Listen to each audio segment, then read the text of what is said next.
Yo, what's up, diggity dogs? Give me a high five! During the last ranking, we did, I forget what the last ranking was. But now we're going to be ranking, if you've been following me on Twitter, watching any of my recent YouTube videos, then you should know exactly what this is. Ranking the boys' characters. I just told my roommates that I was going to be making this. Turns out they like the show.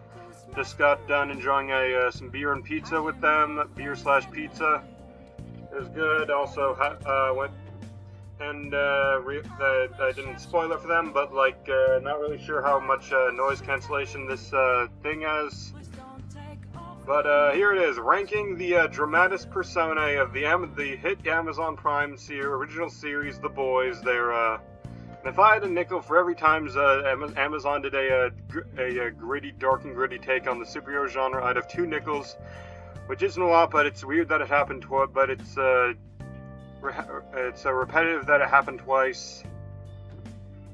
Okay, Starlight, A tier, very good character. Starts out as one of the nicer characters in the show, contrasting with how dark the rest of this series is.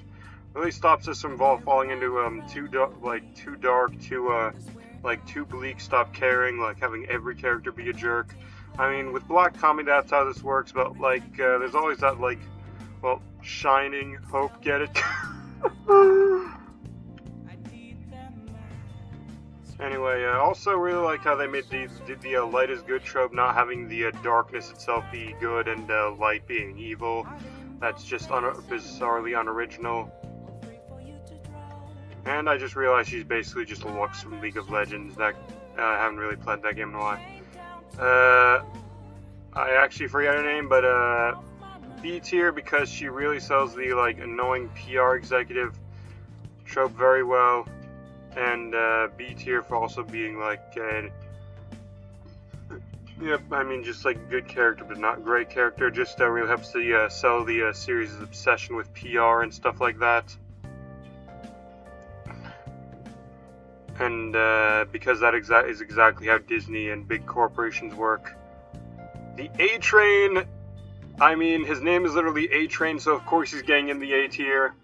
Also, really good commentary on athlete culture, race relations, and drug addiction, steroids. Steroids are bad, kids, don't do them. Anyway, I really like how they started him off as very unlikable, but still managed to develop his character. But anyway, I really like how each member of the Sevenhead has some individual arc. They occasionally join forces, but they're all dealing with their own issues. Becca, very tragic character. Does a very good job raising her son well in the fake neighborhood. I forget where they did the fake neighborhood thing movie trope in. Anyway, very side character, really understandable, how she's trying to raise her son. Well, not having him end up Homelander is a very low bar, but she goes above and beyond. And very sad ending, and really like how they developed her, in the comics. I didn't read the comics, but from what I'm seeing, the show's a lot deeper. Black Noir, A tier. The plot twists, he as a Batman clone, he is slash Deadpool or Deathstroke clone. He is easily one of the cooler characters. How he's not a hedonistic jackass like everyone else. But on the and they basically turned him into the Mandalorian. Da dun da dun da dun da da da da da da. Anyway, really hoping he makes it to season 3. And I'll continue that earlier. And he really does his aloof nature manages to work for both comic relief, how he doesn't say anything, just gives random emotes, and also tragedy, seeing how much of a mystery he is, and the tragedy in season 2. Billy Butcher / Carl Urban. Fun fact for the that scene where he tries to reference the Matrix was hilarious, and also Carl Urban, Judge Dredd. I wrote an essay on that film that got me onto the Dean's List for 5 times. So A tier, really like how he sells like the gruff anti-hero trope, black-clad, evil-looking beard, crowbar as a weapon. Really, and the FBI, ex-FBI agent, he is just like the ultimate anti-hero leader of a team of vigilantes, the perfect anti-mascot to the series. And they still like had the brooding backstory and an awesome beard. Very nice. Starlight's mother, C tier for, well, C tier. So, but yeah, very sad that she used her own daughter. She was basically a stage mom, but she at least tried in season 2. The keyword being tried. But otherwise, not as much to talk about. I'm gonna be honest, like, I don't know how, like, the ratio to music or the persona. I'm just gonna lower this slightly, really hope. Elena, Maeve's GF, B tier, I mean, had some strong moments, very sad that she got outed, really helps, humanize these characters, like, just how they're not pure good, they're not pure evil, the point is that they're humans, not superhumans. And very powerful scene, with the, GoPro. I think I bought, yep, yeah, there's that scene. Ezekiel, D tier with his cursed Protestant nonsense. That's always funny on Twitter.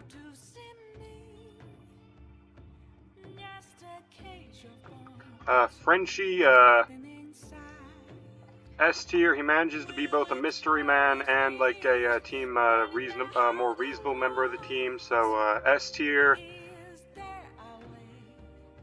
Really like his relationship with a certain other character in the series and how he, and also Flunch, the Flunch people, I really love they have some of my favorite animation outside of Japan, Wakfu, Code Lyoko, Miraculous Ladybug, really like French animation. And now we get to the series mascot, Homelander himself, S tier, he is easily S tier, Homelander, he is easily the best character in the series. And by that I mean in terms of development, character depth, and video essays written on him. In terms of likability, he is second only to, do I even need to say her name? But in terms of unlikability, but seriously, like, he goes above and beyond just being evil Superman, or being the evil Superman in the comics. He is not just a complete bastard, but he is a very well fleshed out, deep bastard. And in season 3, you just know shit's going to hit the fan for everyone. Huey Campbell, Senor Huey Campbell, A tier because I like Simon Pegg, Dark Crystal, Star Wars, The Force Awakens, that Mission Impossible. I think he was in something else that he's famous for, but I forget. But anyway, I really like how he sells, like, how being too much of a pushover can really can really get in the way of stuff. Huey, my second favorite character in the series, he's an INFP and my Myers-Briggs alignment. And I like how he sticks to being, like, he doesn't just start out as a nice guy but then develop into a sociopath. Certain other series is. But he is a very good character nonetheless, and I mean well written. I mean, people call him like a vanilla, uninteresting protagonist, but as a main character. And he also goes beyond just being the pinball protagonist, silent, like a newbie guy who's doesn't contribute much. He actually does contribute. Like at first, he just looks like he's just some guy like who gets caught up in other plots. But instead, he doesn't take the red pill. And wet the red pill, continuing jerking off and crying into his tea. But he takes the blue pill and finally just wait, it's the wrong pill. Just take the pill that stops you from being a. But anyway, Huey, great protagonist, goes above and beyond being as a main character. Now we get to number 1, the female of the species / Kimiko. If you know me at all, like if you know the type of person I am at all from social media, you know that Kimiko is going to be my character. She's the about us adorable one, she's the one with the tragic backstory, the adorable one with the tragic backstory, and and the ironic thing is that her actress is mostly known as a voice actor, but you could see the irony. And she was also part of the badass scene at the end of season 2, and at least she goes beyond just being the team MacGuffin, and actually is a developed character, really liked her relationship with Frenchie, with that Shape of Water like storyline or something like that. Anyway, you already saw that coming. Lamplighter, a B tier for one. I really like his character design. He really sells that CW. He really looks like someone pulled straight out of one of those CW shows. And also the idea of a giant staff looks really cool. And I think it was kind of and really adds a level of tragedy to these types of characters. Stillwell, from what I've read, she's not nearly as menacing as her comic book counterpart, but she's still an interesting character part. Is basically the only person keeping Homelander sane, or was the only person keeping him sane. She just was the only person keeping him sane, but otherwise, and he just decides to kill her for some reason. Very sad. Queen Maeve, A tier. She goes above. Wait, I do know who that character is. Very good, goes beyond just being the alpha bitch she is in the comics. Very interesting character, being being one of the few reasonable members of the team.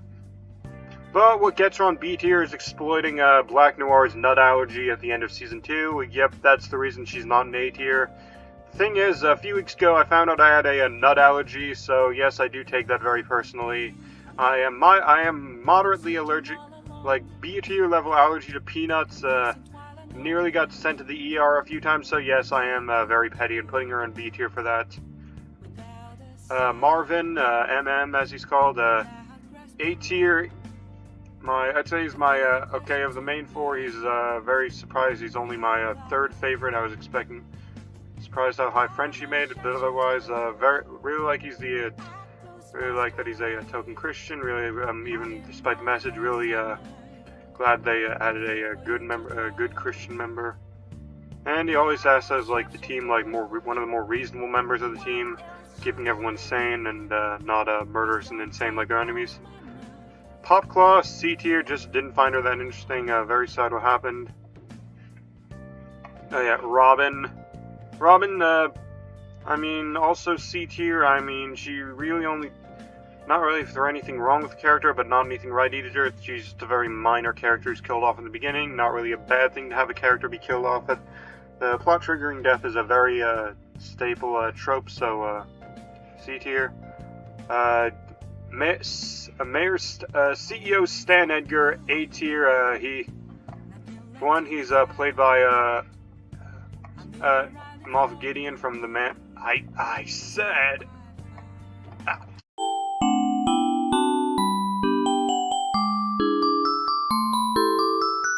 Okay, after the slight technical difficulties, we are back. Stan Edgar, A tier. He's played by Moff Gideon from The Mandalorian. Da-dun! So that automatically gets him to A. And I love how he just straight up plays the idea of the evil corporate executive with his final line to Butcher saying, "When has it ever been about anything other than business?" So he's very much aware of the fact that it's all just business, all just PR, and all just what keeps the dollars rolling in to our greedy capitalist overlords. Stormfront, F. Do I even need to explain it? I'm just gonna leave you with this clip. Everybody yell mean things at the Nazi cheeseburger. Screw you, cheeseburger!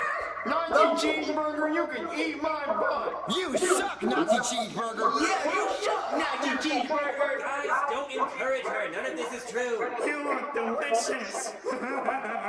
You hear that, Nazi cheeseburger? Nobody likes you. Take that, you stupid racist bastard. I forget who that character is. Terribly sorry for forgetting who that character is. The deep B tier. On the one hand, he is an awful person, and but on the other hand, he at least cares about the environment. And Fresca's pretty good, and Also, I realize there are a bunch of other characters that are missing from this list. Like, I saw another one that had a bunch of other characters, like, but was missing Stan Edgar. I think it had the Congresswoman, a few of the other characters. Yeah, that's the thing with these tier lists. Like, I'm always looking for, like, the exact right one that has all the characters I want. Usually it's missing just... You know what? I'm already, like, spent 20 minutes on this video. We're getting it done! Gosh darn it! Translucent... B tier, to be honest. Like, after seeing a certain other movie with an invisible antagonist, like, I just consider myself a bit spoiled in terms of, like, these types of using that trope. I think they killed him off way too early for him to really be as effective as villains. But C tier. Doppelganger. They missed a few of the CIA characters, but they added in this guy. C tier. Really feel like it was just a living plot device. Kenji, B tier, because he had a short role, but a very sad scene, adds a layer of depth to the #1 spot, so, there's that. Haley Joel Osment, Haley Joel Osment is a washed-up child star, so, but, B tier for, Getzmeyer's, understanding the appreciating the value of the DVD as a medium of, watching these shows, and apparently this show had a DVD release in the other DVD region on Amazon, and but otherwise really good commentary on the washed-up child star and the idea of having psychic powers and the Haley Joel Osment cameo. And finally, Nakib, C tier. I mean, on the one hand, he's not really sure if this is a stereotype, but on the other hand, he's a minor antagonist, so C tier for just not doing anything that interesting, but on the other hand, at least advancing the themes of the show. But so there it is, my rankings of a decent enough amount of the boys' dramatis personae, from the not as good to the very good. So, see you guys next time.